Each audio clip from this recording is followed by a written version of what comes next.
Well, hello and welcome to another episode of Lifeline for Daily Living. Yes, this is the place where you can find the answers to your mental health, relationship, and family questions. I'm your host, Jim Hewitt. Glad you've tuned in today. I think you're going to find today's topic very interesting, so I hope you'll stay tuned because we'll be right back.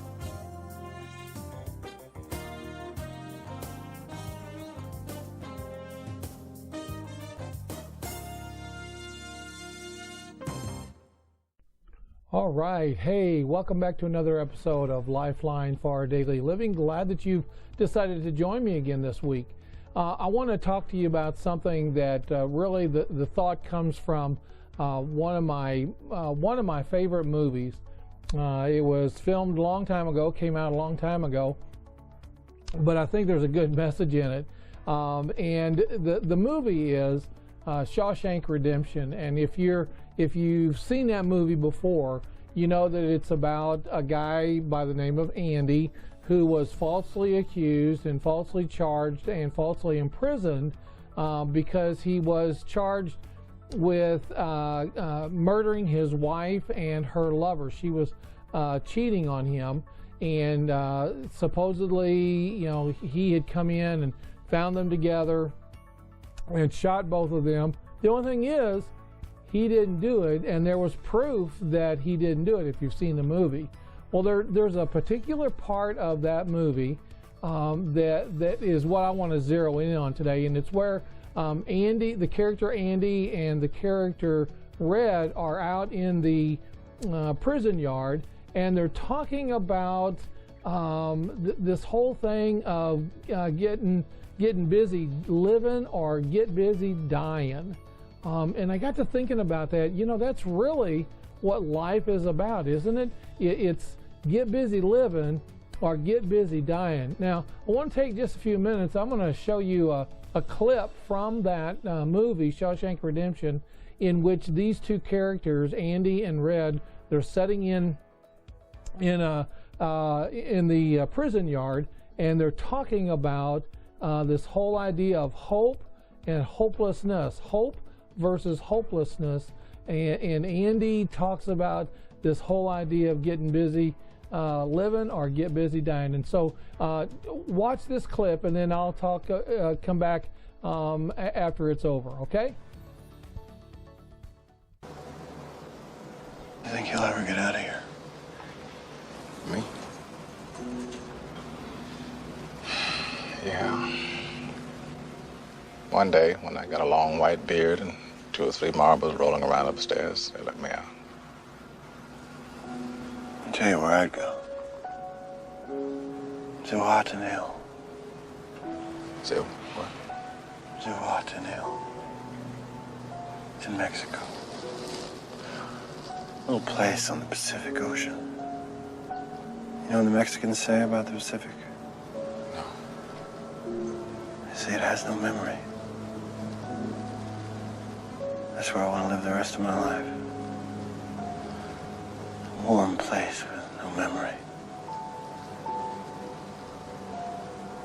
Open up a little hotel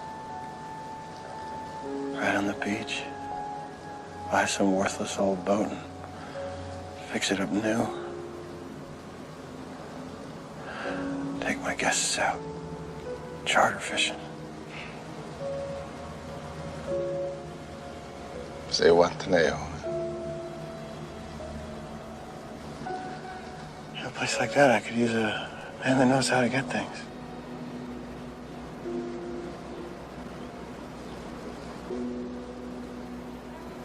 I don't think I could make it on the outside, Andy.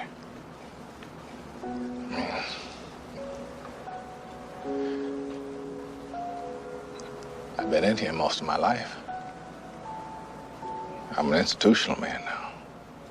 It's like Brooks was. Wow, you underestimate yourself. I don't think so. In here, I'm the guy who can get things for you, sure, but outside, all you need is the yellow pages. Hell, I wouldn't even know where to begin. Pacific Ocean? Shit. That'd scare me to death, something that big. Not me. I didn't shoot my wife, and I didn't shoot her lover. Whatever mistakes I made, I paid for them and then some. That hotel, that boat,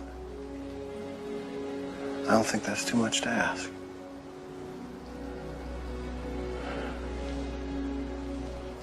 I don't think you ought to be doing this to yourself, Andy. This is just shitty pipe dreams. I mean, Mexico is way the hell down there, and you're in here, and that's the way it is. Yeah, right. That's the way it is. It's down there, and I'm in here. I guess it comes down to a simple choice, really. Get busy living, or get busy dying.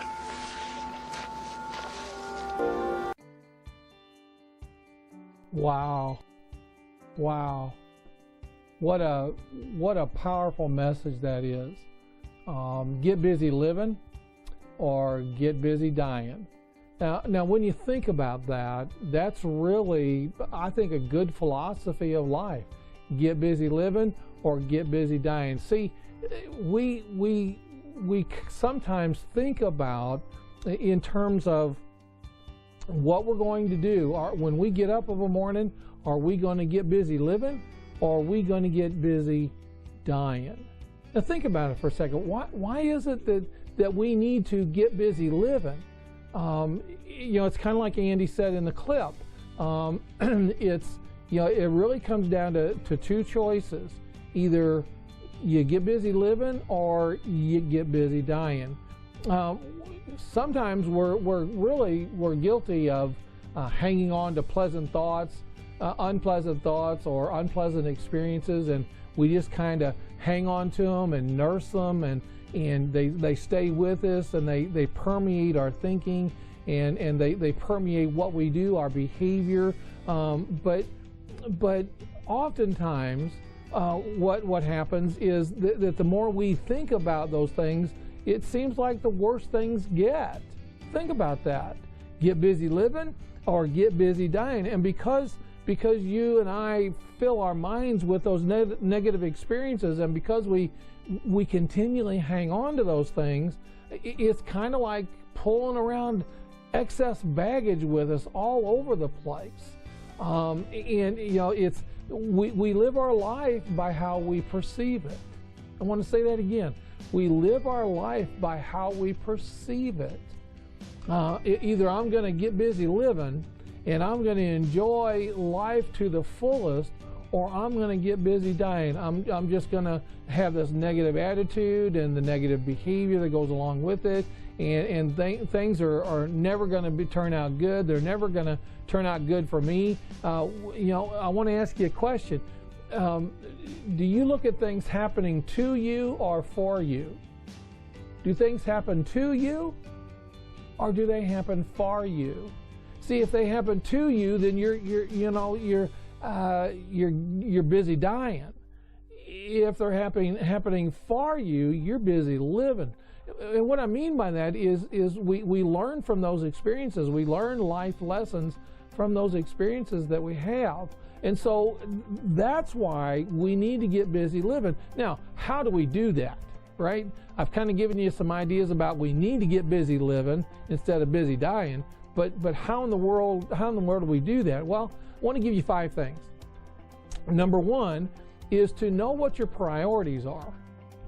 Know what your priorities are.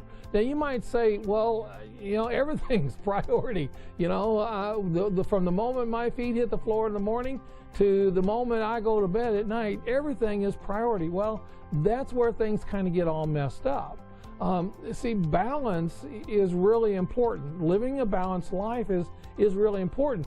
Balance doesn't entail cramming everything you can, every possible activity into one day or one night. I see this all the time with people that come into my office. They're just all whacked out. They're all stressed out because life has become so busy. And I get it. We all live busy lives, but sometimes we bring that on ourselves because we fail to set proper priorities. Avoid becoming overwhelmed by juggling so many projects. Think about it. If you're watching this on Monday, think about all the projects you've got going. Think about that. And it's kind of like, juggling, the juggler who juggles all these balls, and you're trying to keep them all in the air, and eventually something's going to fall. Well, that's what this is like when we don't set priorities.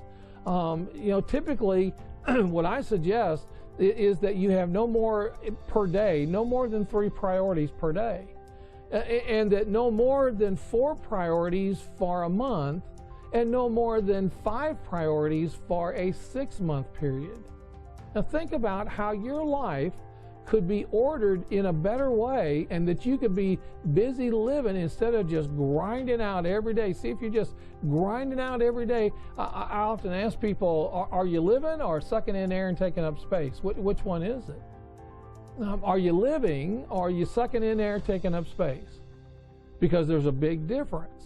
And if you think about it, you'll realize that how big a difference. Not knowing what we want to do in a given day or a given moment is what leads us to being all stressed out. So number 1 here is to know what your priorities are. If you want to get busy living, know what your priorities are. Number 2 is to create an efficient mindset. You want to get busy living? Create an efficient mindset. My dad always, and I guess a lot of fathers, said this to their kids, but my dad used to always say to us kids, learn to work smarter, not harder. Learn to work smarter, not harder. Create an efficient mindset. Now this is more than just calendaring, okay? I'm not talking about just calendaring, although it involves that. This is a mindset, an efficient mindset. Be organized in your head, be organized, and plan ahead as much as possible. Now, I realize that life gets in the way. I get that. Life gets in the way, but we need to be planning ahead. That's because, see, listen, here's the real truth. We all have 24 hours a day. We all have 7 days, okay? All of us have that. So if we're, now think about it, if we've got our priorities straight, then the next thing is to create an efficient mindset. Take time at the beginning of each week to assess what needs to be done. Look at the calendar. I'm a calendar kind of person. Look at your calendar and assess what needs to happen for each day. Be sure to allow, in that time frame now, be sure to allow time for downtime. All of us need downtime. Whether your day off is during some day during the week, or if it's on the weekend, Saturday and Sunday, allow time, recreation time, whatever that recreation is. Maybe you're going to get outside and do something. If the weather's fine and not raining or whatever, do that. Maybe you're going to spend time with the family. Maybe you're going to do a solitary kind of activity. Maybe you're going to go to the lake. You're going to do we need to have that balance to where it's not always work. Create an efficient mindset.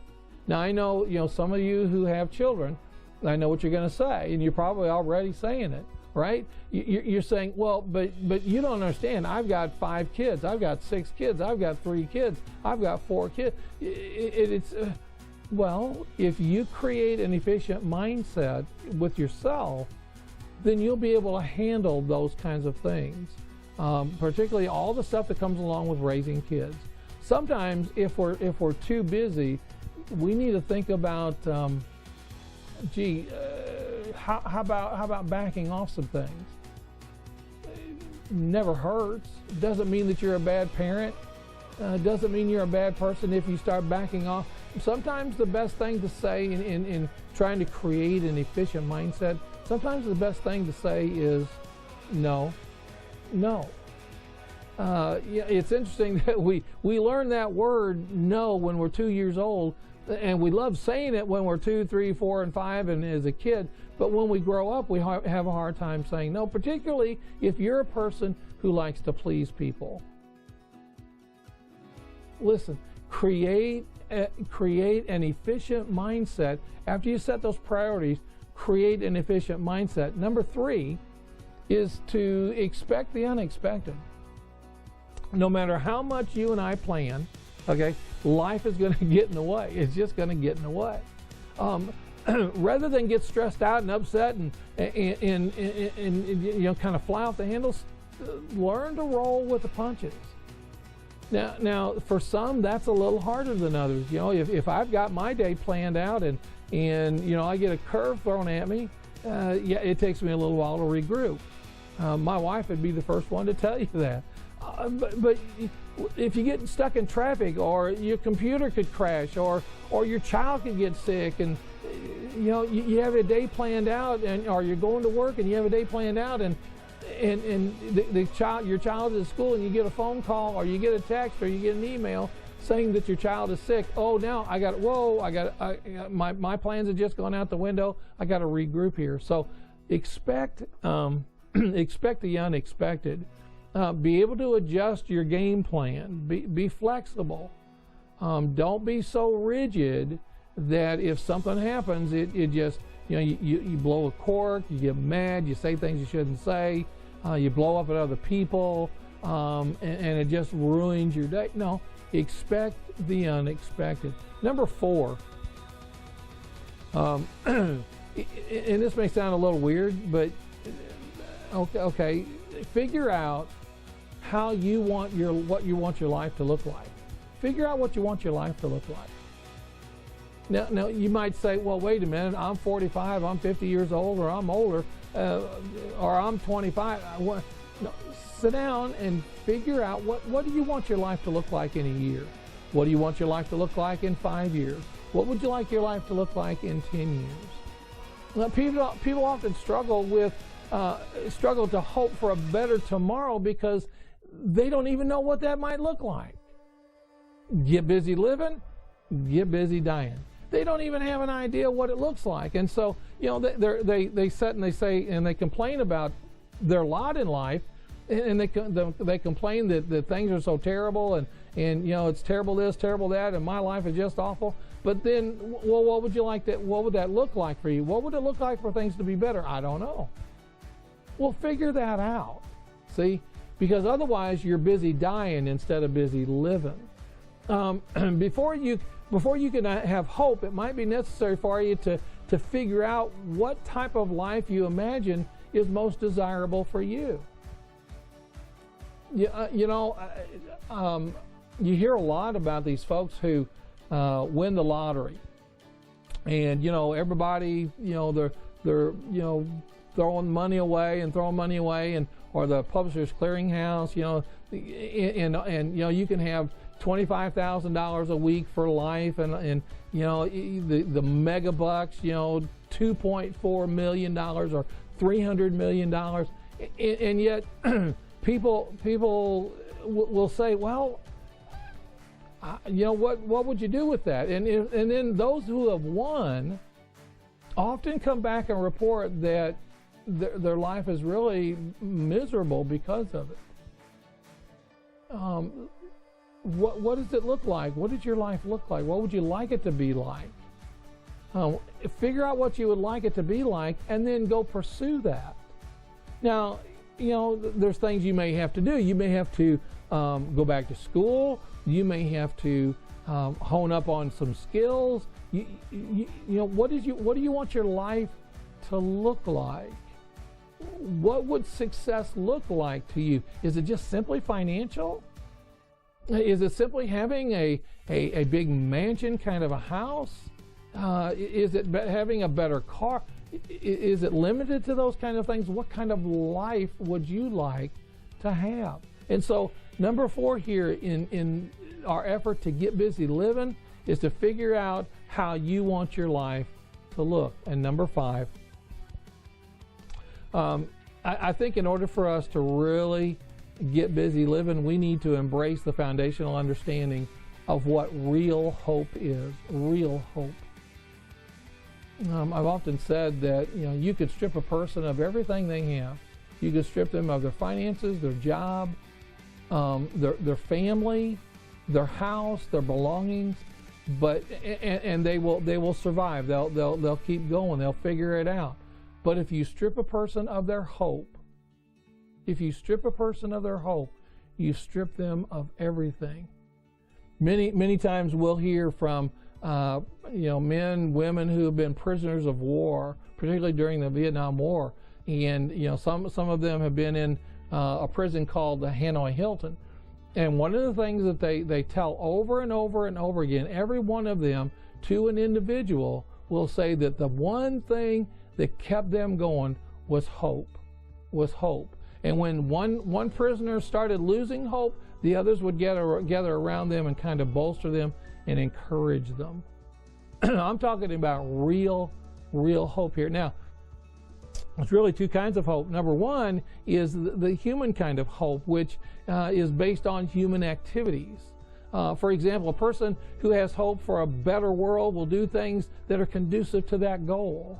There's the self-absorbed type of hope that is all about themselves, that I can do this. It's more about greed. Greed is good, and I want more. The more I get, the more I want, and the more I want, the more I get. Then there's this kind of pie in the sky kind of thing, this wishful thinking, that is more. I think of it in terms of more of a passive hope. And then there's this wishful thinking that I just want the best of life, but I'm just going to sit here and it'll come to me.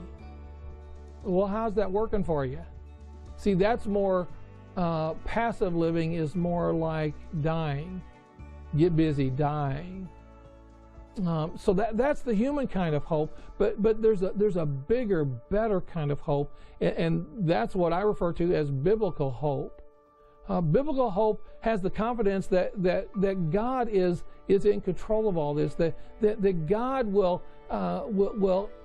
has my future in mind, and that I need to have a positive view of who God is, that God loves me and cares for me and wants the very best for me. He created me and sustains me and has blessed me.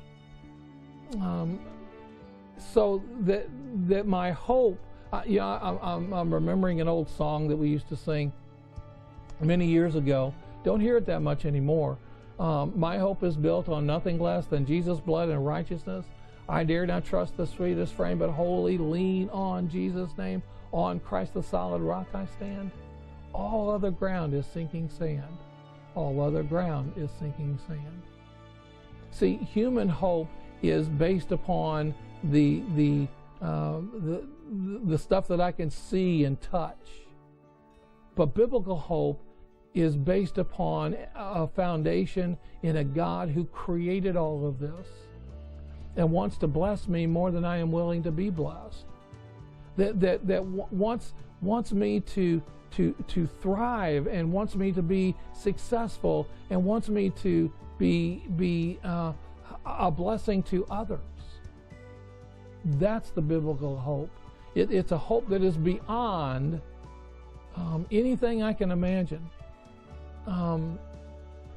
I believe that hope is something like this. It's believing in that which you cannot see as though you can see it. Believing in that which you cannot see as though you can see it. That because God is who He says He is, and God has done what He says He has done, that God wants the very best for me, and there is my hope. And when I have that kind of hope, I can get busy living.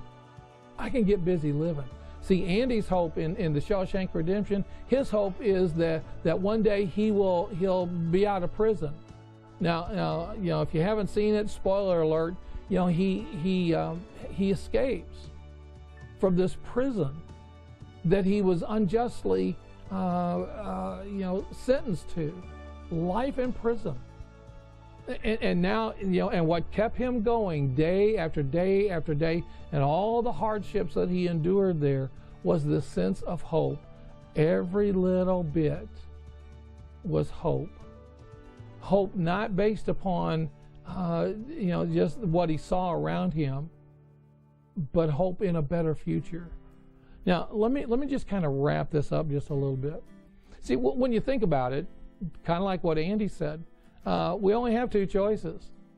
We can get busy living, or we can get busy dying. You really don't have any other choice than that. Get busy living, or get busy dying. Like Andy in that movie, he was faced with the prospect of living a life of nothingness and dying in prison, but he chose to get busy living. It was a choice that he made. See, Jesus said that I have come to give you life, not just an ordinary life, but a superabundance of life. I want to bless you more than you can even contain. That's living. See, that's living. That's not living based upon just what's going on this moment, but it's based upon a hope in a person that wants the very, very, very best for me. So you see, it's really that simple. You get busy living, or you get busy dying. Which will you choose? Get busy living, or get busy dying? I hope and trust that you will decide this day, today, to get busy living. Well, I want to thank you for tuning in to this episode of Lifeline for Daily Living. If something I have said today has raised some questions or concerns, something that you would like to talk to somebody about, there's 3 ways that you can contact me. You can contact me by phone. My phone number is 573-732-4575. Again, that's 573-732-4575. The second way to get in contact with me is through my email. My email is lifelineonline@hotmail.com. Again, that's lifelineonline@hotmail.com. A third way is if you're watching this by Facebook, you can private message me. I would love to hear from you. Give me your contact information, or you can ask me a question, but private message me, and I promise I'll get back with you. I want you beginning today to get busy living and not busy dying. Thanks for tuning in, and I'll see you right here next week on Lifeline for Daily Living.